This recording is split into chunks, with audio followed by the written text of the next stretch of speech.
السلام علیکم ورحمۃ اللہ وبرکاتہ۔ سوشل میڈیا کے دوستوں کے لیے جو میں پیغام ریکارڈ کروانا چاہتا ہوں، خاص کر میرا پیغام آج تمام امت مسلمہ کے لیے، پاکستان میں بسنے والے ہر اس مکتب فکر کے لوگ جن لوگوں نے اس وقت پر ناموس رسالت کے اوپر ایک بینچ پر آ کر جو کام کیا، ان تمام لوگوں کے لیے آپ لوگوں نے دیکھ لیا نبی کی امتی بننے کا کیا فائدہ ہوا۔ یہ ظالم، یہ فاسق تحریک لبیک پاکستان کو اکیلا دیکھ کر جس طرح گولیاں برسا کر لوگوں کو شہید کر گئے، آپ سب کے ایک ہونے سے ان پر خاموشی اور دبدبہ طاری ہو گیا۔ یہی تو وقت تھا جہاں پر ہمیں بتانا تھا کفر کو کہ نبی کے معاملے میں کوئی سمجھوتا نہیں ہوگا، نبی کی ناموس پر کوئی سمجھوتا نہیں ہوگا۔ اور کیوں کریں ہم سمجھوتا؟ اس آقا دو جہاں پر کس طرح سمجھوتا کریں کہ جنہوں نے ہمارے لیے آنسو بہائے، ایک لمحے کے لیے سوچ کر دیکھنے کونے میں بیٹھ کر کہ مجھ جیسا گناہگار، مجھ جیسا بدکار، مجھ جیسا سیاہکار جو نہ تو نیکی کے عمل پر کہیں پر یہ گمان کر سکتا ہے کہ جو روٹی ملتی ہے وہ میرے عمل پر ملتی ہے، وہ میرے کسی اچھے عمل پر اللہ مجھے نوازتا ہے، وہ صرف اس لیے ملتی ہے کہ میرے آقا و مولا نے اکیلے بیٹھ کر اشک بہائیں، تنہائی میں بیٹھ کر آنسو بہائیں کہ اللہ میری امت کو بخش دے، اے اللہ میری امت کو بخش دے۔ جب قیامت کا روز ہوگا، ہر شخص کہے گا نفسی نفسی، تب بھی ایک ہستی ہوگی جو کہے گی امتی امتی امتی امتی۔ اس نبی کی ناموس پر کیسے تو سمجھوتا کریں؟ پاکستان کے پرائم منسٹر کہتے ہیں کہ سفیر کو ملک بدر کیسے کر دیں، یورپی یونین ناراض ہو جائے گی، معیشت کا دیوالیہ اٹھ جائے گا۔ اب بھی سمجھ نہیں آتا تمہارا ایمان کا سودا پیسے سے کر رہا ہے یہ پرائم منسٹر، یہ پرائم منسٹر تمہارا ایمان کا سودا معیشت سے کر رہا ہے۔ کہتے ہیں جی میں بڑا عاشق رسول ہوں۔ کس قسم کے عاشق رسول ہو؟ اگر کوئی پاکستان پر حملہ کرتا تب بھی یہ کہتے، تب بھی یہ سوچتے۔ تمہارا غیرت ایمانی تو یہ ہونا چاہیے تھا کہ تم فرانس کو کہتے کہ ہمیں ٹائمنگ پاور ہے، اٹھا کر سیدھا فائر کریں گے تمہارے اوپر اگر تم نے میرے نبی کی گستاخی کی، لیکن تم میں یہ غیرت نہیں تھی۔ ارے تم میں تو اب بھی یہ غیرت نہیں ہے کیونکہ تم نے اپنے مسلمانوں کو شہید کر دیا، تم نے کشمیر کو آزاد نہ کروایا، تم نے فلسطین کو نہ کروایا، تم نے پاکستان کو مقبوضہ پاکستان بنا دیا، تم نے روزے کی حالت میں مسلمانوں کو شہید کر دیا۔ تمہارے سینے میں دل نہیں ہے، حیوانوں کے دل بستے، جھوٹ پہ جھوٹ، جھوٹ پہ جھوٹ بولا گیا، معصوم بچوں کو شہید کر دیا، سیدھے اسٹریٹ فائر مارے گئے۔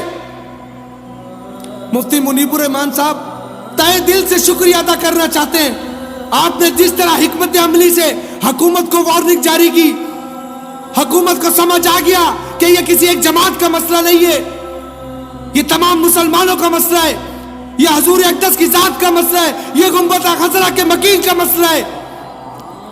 میں تمام لوگوں سے ایک بات کہنا چاہتا ہوں کہ اس معاملے میں نہ سمجھوتا تھا، نہ ہے، نہ ہوگا۔ میرے آقا کی ناموس پر کوئی سمجھوتا نہیں ہوگا۔ بات کرتے ہیں معیشت کا، رونا روتے ہو، کیا اکھاڑ لیا تم نے 3.5 سال یا 2 سال کے اندر؟ کون سا عوام کو تم نے سکھ دے دیا؟ بھاڑ میں گئی تمہاری معیشت۔ شیخ رشید کہتا ہے کہ ہماری جانیں قربان ہے لیکن پاکستان کو حضور کے لیے قربان نہیں کر سکتے۔ ڈوب کے مر جا شیخ رشید، تو حضور کی ناموس میں یہ 2 جہاں غرق ہو جائے کوئی فرق نہیں پڑتا۔ یہ نیلا آسمان میرے نبی کے لیے کھڑا ہوا ہے۔ بات کرتا ہے کہ پاکستان قربان نہیں ہو سکتا، تو جس کا کھاتا اس کا تو کھاتا ہے، پھر جس کا میں کھاتا ہوں میں اس کا گل گاؤں گا۔ میں کہتا ہوں تمام مسلمانوں سے، جس طرح تم نے اس پر ہمت کا مظاہرہ کیا، اسی طرح حضور کی ناموس پر ایک ساتھ کھڑے ہونا ہے، ایک بینچ پر کھڑے ہونا ہے۔ تحریک لبیک پاکستان نے تمام مسلمانوں کو ریپرزینٹ کیا ہے، کافروں کو بتایا ہے کہ غیرت مسلم زندہ ہے، ہمارے بھائی شہید ہوئے، گولیاں کھائی، شیل کھائے، لیکن استقامت کے ساتھ نبی کی ناموس پہ پیرا دیتے رہے۔ تمام لوگوں کو ایک بات کہنا چاہتا ہوں، سبق سیکھ لینا۔ پاکستان کے پرائم منسٹر یہ کوئی عام جماعت نہیں تھی جن سے تم پنگا لینے کا سوچ رہے تھے، یہ حضور کے دیوانے ہیں جو روزے کی حالت میں مرنے آئے تھے، شہید ہونے آئے تھے۔ یہ غلطی اگلی بار نہ کرنا اپنے آقاؤں کے کہنے کے اوپر، اور ان تمام غیرت مند مسلمانوں کو جنہوں نے تحریک انصاف کو چھوڑا، ان میں غیرت تھی, ایمان کی حرارت تھی. انہوں نے اپنے ایمان کی حرارت کو سمجھ کو خدا حافظ کہہ دیا. پوری اسمبلی میں صرف 2 یا 3 لوگ تھے. کوئی میر ظفر اللہ جمالی جیسا نہیں تھا دلیر. سارے بیٹھ کے کہتے ہیں کہ جی ہم کام کر رہے ہیں, ہم قرارداد پیش کر رہے ہیں. خدا کا خوف کرو, قبر میں رسول اللہ نے مل رہے ہیں, سوال ہوگا ما قلت تقول فی ھذا رجل, کیا جواب دو گے؟ شفاعت آقا نے کروانی ہے, پولیس رات سے تمہارا جو حال ہوگا تم کٹ کٹ کے گرو گے, کیونکہ تم نے میرے نبی کی ناموس پہ سمجھوتا کیا. تمہیں تو قبر میں بھی پتا چلے گا. شیخ رشید, تمہارا برا وقت شروع ہوا جاتا ہے. یہ تمہارا آخری الیکشن تھا. قوم نے تمہارے ساتھ جو کرنا ہے تمہیں پتا چل جائے گا, کیونکہ تم نے سمجھوتا میرے نبی کی ناموس پہ کیا ہے. لکھنا, تحفظ ناموس رسالت لکھنا میں تمہیں قوم بتائے گی. مجاہدین ختم نبوت تمہیں قوم بتائے گی. لیکن تمام مسلمانوں سے کہتا ہوں, اللہ تبارک و تعالیٰ کا شکر ہے کہ اللہ تبارک و تعالیٰ نے تمام مسلمانوں کے دل میں ڈالا. وہ سب ایک بینچ پہ کھڑے ہو گئے, شیخ اور بچے بھی لے آئے.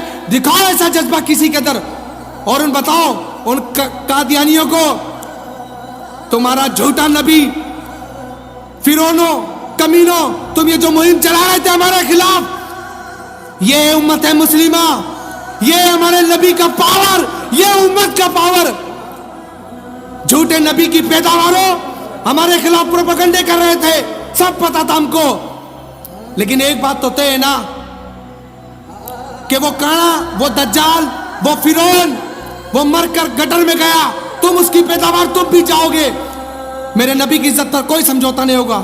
السلام علیکم ورحمۃ اللہ وبرکاتہ.